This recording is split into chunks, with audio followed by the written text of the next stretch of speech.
ನಮಸ್ತೆ. ಶ್ರೀ ಪರಂಜ್ಯೋತಿ ಕಲ್ಕಿಯವರ ಪವಾಡವನ್ನು ಕೇಳೋಣ. ನಾನು ಬೆಂಗಳೂರಿನ ಹಿತೇಶ್ ಜುಟ್ಟ. ಮೊದಲು ಒಂದು ಸ್ಥಾನಕ್ಕೆ ಬರಬೇಕು, ಏನನ್ನಾದರೂ ಸಾಧಿಸಬೇಕು ಎಂಬ ಧಾವಂತ ಇರುತ್ತಿತ್ತು.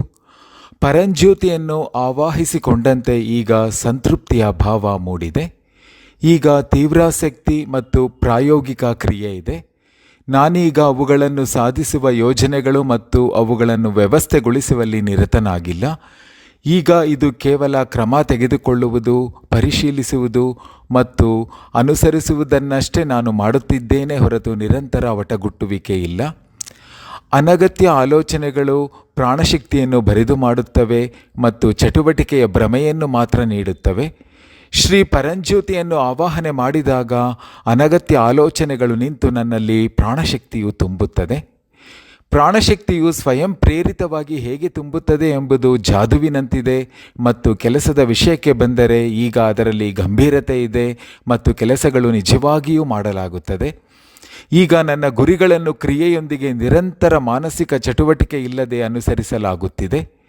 ಯಾರೋ ಒಬ್ಬರು ವಾಲ್ಯೂಮ್ ತಿರುಪನ್ನು ಕಡಿಮೆಗೊಳಿಸಿದಂತೆ ಆಂತರಿಕ ಸಂಭಾಷಣೆಗಳು ಶಾಂತವಾಗುತ್ತಿವೆ. ಕೆಲವೊಮ್ಮೆ ಶ್ರೀ ಪರಂಜ್ಯೋತಿ ಅದನ್ನು ಸಂಪೂರ್ಣವಾಗಿ ಸ್ವಿಚ್ ಆಫ್ ಮಾಡುತ್ತಾರೆ. ಆಗ ಒಂದು ವಿಸ್ಮಯ ತುಂಬಿದ ಪ್ರಪಂಚ ತೆರೆದುಕೊಳ್ಳುತ್ತದೆ. ಮರವೊಂದರ ಮುಂದೆ ನಿಂತು ವಿಸ್ಮಯದಿಂದ ಅದನ್ನು ನೋಡುವಂತಾಗುತ್ತದೆ. ಎಲೆಗಳು ಆಭರಣಗಳಂತೆ ಕಾಣುತ್ತವೆ. ಪ್ರತಿಯೊಂದು ಕಾಂಡವೂ ಒಂದು ಕಲಾಕೃತಿಯಂತೆ ಕಾಣುತ್ತದೆ. ಚಿಗುರೆಲೆಗಳು ಶಿಶುಗಳಂತೆ ಕಾಣುತ್ತವೆ.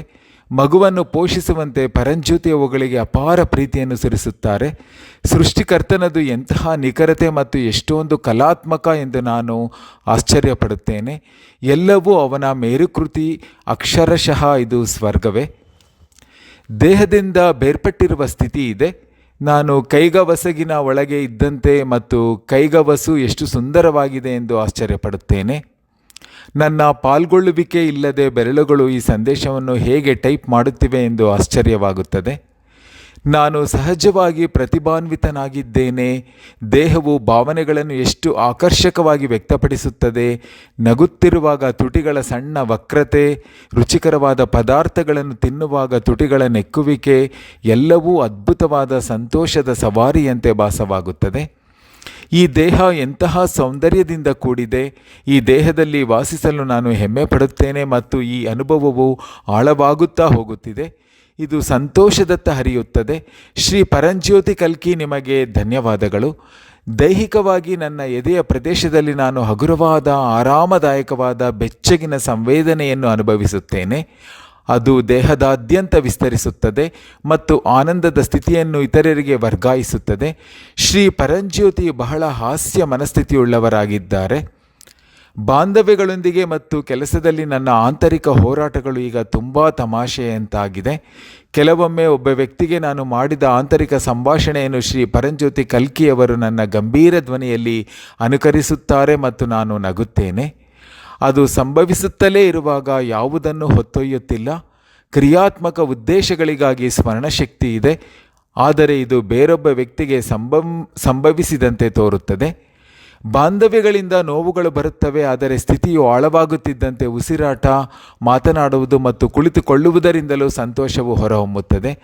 ಸಂಕ್ಷಿಪ್ತವಾಗಿ ಹೇಳಬೇಕೆಂದರೆ ಎಲ್ಲವೂ ಹಿಂದಿನ ನೋವುಗಳು ಮೂರ್ಖತನದಂತೆ ಭಾಸವಾಗುತ್ತವೆ. ನೋವುಗಳು ಪ್ರೇಕ್ಷಕರಿಲ್ಲದ ಕಾರಣ ಅವು ಹಾಗೆಯೇ ಮರೆಯಾಗುತ್ತಿವೆ. ಕೆಲವೊಮ್ಮೆ ಅವು ಮತ್ತೆ ದುರ್ಬಲ ಸ್ಥಿತಿಯಲ್ಲಿ ಕಾಣಿಸಿಕೊಳ್ಳುತ್ತವೆ. ಶ್ರೀ ಪರಂಜ್ಯೋತಿ ಕಲ್ಕಿಯವರ ನಿರಂತರ ಲಭ್ಯವಿರುವ ಬೇಷರತ್ತಾದ ಪ್ರೀತಿಯು ನನಗೆ ಸುರಕ್ಷಿತ ಭಾವನೆಯನ್ನು ನೀಡುತ್ತದೆ ಮತ್ತು ನಾನು ಎದುರಿಸುತ್ತಿರುವ ಯಾವುದೇ ಸವಾಲಿನ ದೊಡ್ಡ ಚಿತ್ರವನ್ನು ನೋಡುವಂತೆ ಮಾಡುವ ಶಾಶ್ವತೆಯ ಭಾವವನ್ನು ನೀಡುತ್ತದೆ. ಶ್ರೀ ಪರಂಜ್ಯೋತಿ ಕಲ್ಕಿಯವರ ಸಮ್ಮುಖದಲ್ಲಿ ಎಲ್ಲ ರೀತಿಯ ಸಹಕಾರ ಹೋಲಿಕೆಗಳು ನಿಲ್ಲುತ್ತವೆ, ಏಕೆಂದರೆ ನಾನು ತುಂಬ ಸಂತೋಷದಿಂದ ಕಾರ್ಯನಿರತನಾಗಿದ್ದೇನೆ. ಶ್ರೀ ಪರಂಜ್ಯೋತಿ ಕಲ್ಕಿಯವರ ಸಮ್ಮುಖದಲ್ಲಿ ಆಲೋಚನೆಗಳು ದೂರ ಹೋಗುತ್ತವೆ ಅಥವಾ ನಿಲ್ಲುತ್ತವೆ ಮತ್ತು ನನ್ನಲ್ಲಿ ಯಾವುದೇ ಆಲೋಚನೆಗಳು ಉಳಿಯುವುದಿಲ್ಲ. ಈ ಅಪಾರವಾದ ಅನುಗ್ರಹದಿಂದ ನನ್ನ ಹೆಂಡತಿಯೊಂದಿಗೆ ಯಾವುದೇ ಕಾರಣವಿಲ್ಲದೆ ನಾನು ಸಂತೋಷವಾಗಿರುತ್ತೇನೆ ಮತ್ತು ನಾವು ಮಕ್ಕಳಂತೆ ಆಗುತ್ತೇವೆ. ನಾವು ಬಾಲ್ಯ ಸ್ನೇಹಿತರೇನೋ ಎನ್ನುವಂತೆ ನಮ್ಮ ಸಂವಾದಗಳು ಇರುತ್ತವೆ.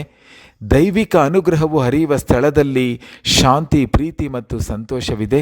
ಶ್ರೀ ಪರಂಜ್ಯೋತಿ ಕಲ್ಕಿ, ನಿಮಗೆ ಅಪಾರವಾದ ಧನ್ಯವಾದಗಳು. ಪರಂಕರುಣ ಪರಂಜ್ಯೋತಿ ಕಲ್ಕಿಗೆ ಜಯವೆನ್ನಿ.